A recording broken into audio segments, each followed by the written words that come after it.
Assalamualaikum teman-teman. Kami dari kelompok 6, mata kuliah Metodologi Penelitian Universitas Al-Azhar Indonesia. Pada kali ini kami akan mempresentasikan tentang materi penyusunan proposal kualitatif.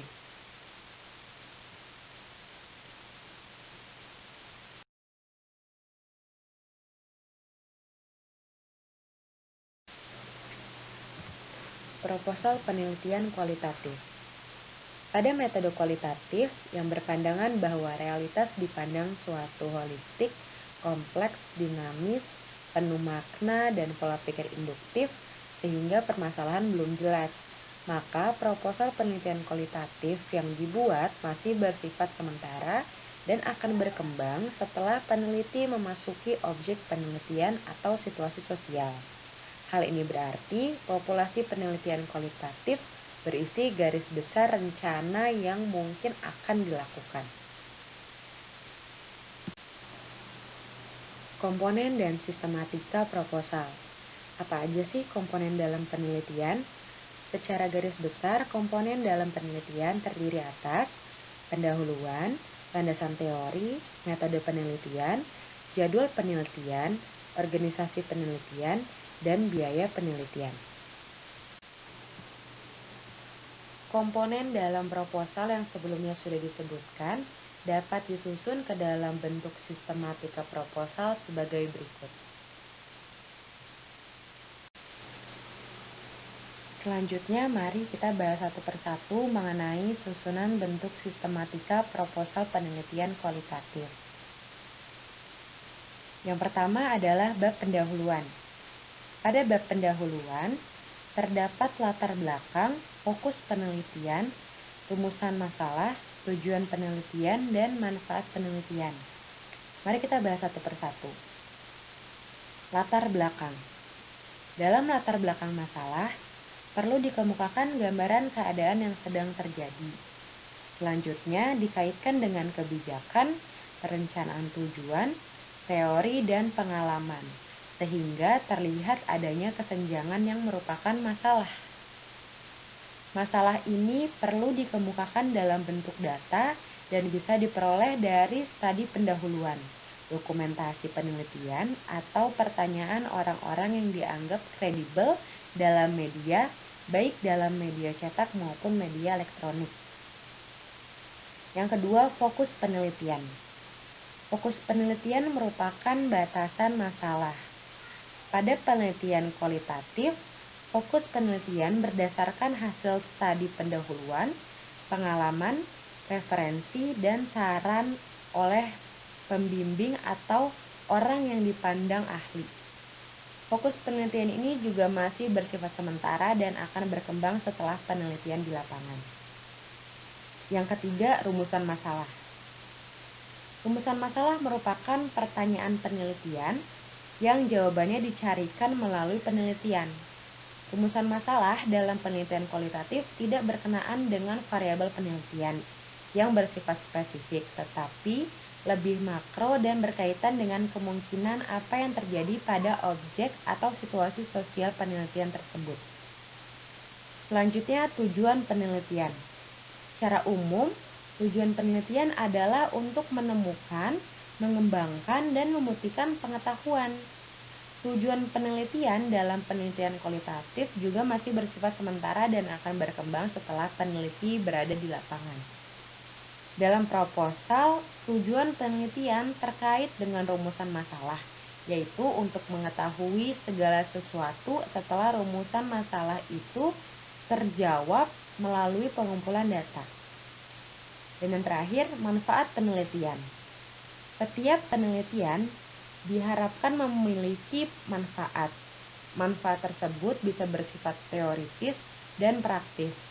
Untuk penelitian kualitatif, manfaat penelitian lebih bersifat teoritis, yaitu untuk mengembangkan ilmu, namun juga tidak menolak manfaat praktisnya untuk memecahkan masalah.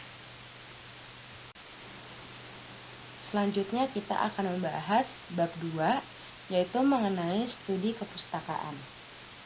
Studi kepustakaan berkaitan dengan kajian teoritis dan referensi lain yang berkaitan dengan nilai, budaya, dan norma yang berkembang pada situasi sosial yang diteliti. Terdapat 3 kriteria terhadap teori yang digunakan sebagai landasan dalam penelitian. Yang pertama, relevansi, yaitu teori yang dikemukakan sesuai dengan permasalahan yang diteliti. Jika yang diteliti masalah kepemimpinan, maka teori yang dikemukakan berkenaan dengan kepemimpinan, bukan teori sikap maupun motivasi. Yang kedua, pemutakhiran, yaitu berkaitan dengan kebaruan teori atau referensi yang digunakan. Pada umumnya, referensi yang sudah lebih dari 5 tahun diterbitkan dianggap kurang mutakhir. Yang ketiga, keaslian. Keaslian terkait dengan keaslian sumber. Maksudnya, peneliti harus menggunakan sumber aslinya dalam mengemukakan teori. Jangan sampai peneliti mengutip dari kutipan orang lain dan sebaiknya dicari sumber aslinya.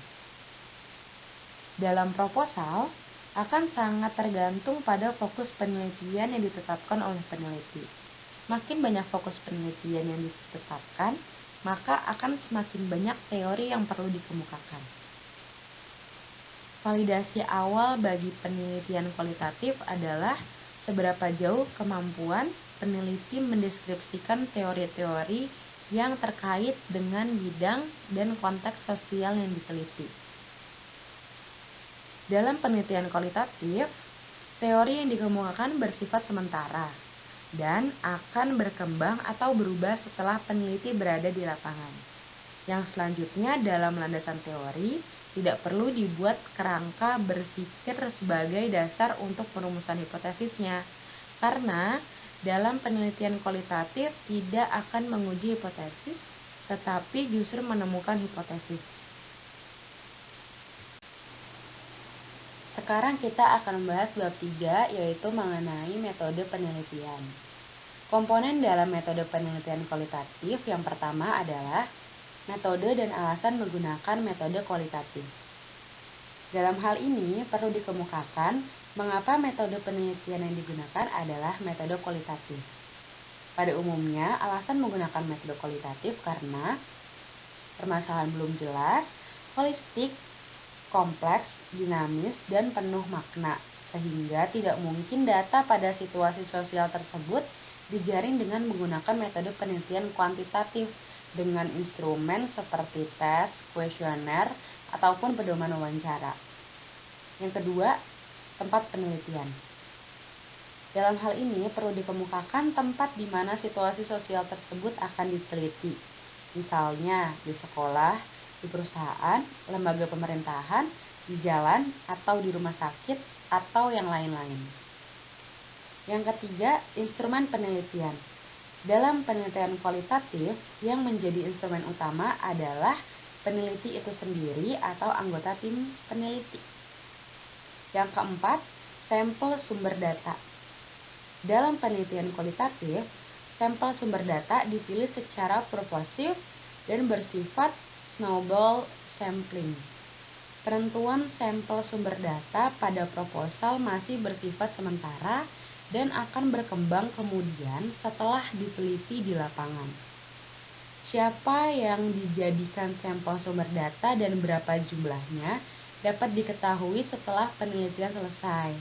Jadi tidak dapat disiapkan sejak awal atau dalam proposal. Selanjutnya teknik pengumpulan data.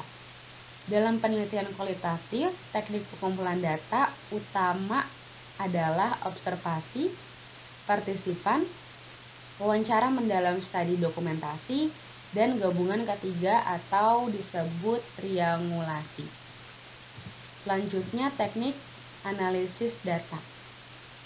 Dalam penelitian kualitatif, teknik analisis data lebih banyak digunakan bersamaan dengan teknik pengumpulan data. Tahapan dalam penelitian kualitatif yang pertama adalah tahap memasuki lapangan dengan menggunakan teknik pengumpulan data Grand Tour dan Mini Tour Question. Dengan menggunakan teknik analisis datanya adalah analisis domain. Yang kedua, tahap menentukan fokus. Dengan teknik pengumpulan data yang digunakan adalah miniature question. Dengan analisis datanya menggunakan analisis taksonomi. Tahap yang selanjutnya adalah tahap selection. Pengumpulan datanya menggunakan pengumpulan data pertanyaan struktural dengan menggunakan teknik analisis data dengan teknik analisis komponensial yang akan dilanjutkan dengan analisis tema. Dan yang terakhir adalah rencana pengujian keabsahan data. Dalam proposal perlu dikemukakan rencana uji keabsahan data yang dilakukan. Uji keabsahan data meliputi uji kredibilitas data, uji dependabilitas data, uji transferabilitas, dan uji konfirmabilitas. Bab keempat mengenai organisasi dan jadwal penelitian. Yang pertama kita akan bahas mengenai organisasi penelitian. Organisasi penelitian ini perlu dikemukakan bila penelitian dilakukan oleh tim. Dalam organisasi penelitian ini terdiri atas ketua tim peneliti, beberapa tim anggota peneliti, pengumpul data, bendahara, dan tenaga administrasi, yang masing-masingnya perlu dikemukakan uraian tugas dan waktu yang tersedianya. Selanjutnya, jadwal penelitian. Pada umumnya, penelitian kualitatif memerlukan waktu yang relatif lama, antara 6 bulan sampai 24 bulan.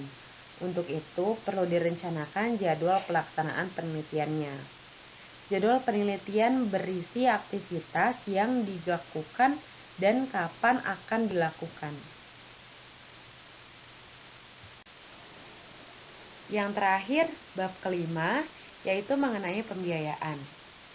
Biaya merupakan hal yang sangat penting dalam penelitian.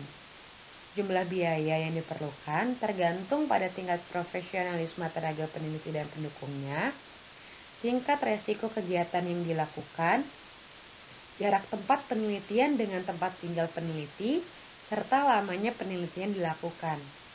Biaya penelitian pada umumnya 60% digunakan untuk tenaga dan 40% digunakan untuk penunjang seperti bahan, alat, transport, sewa alat-alat komputer. Semua biaya yang dibutuhkan perlu diuraikan secara terinci.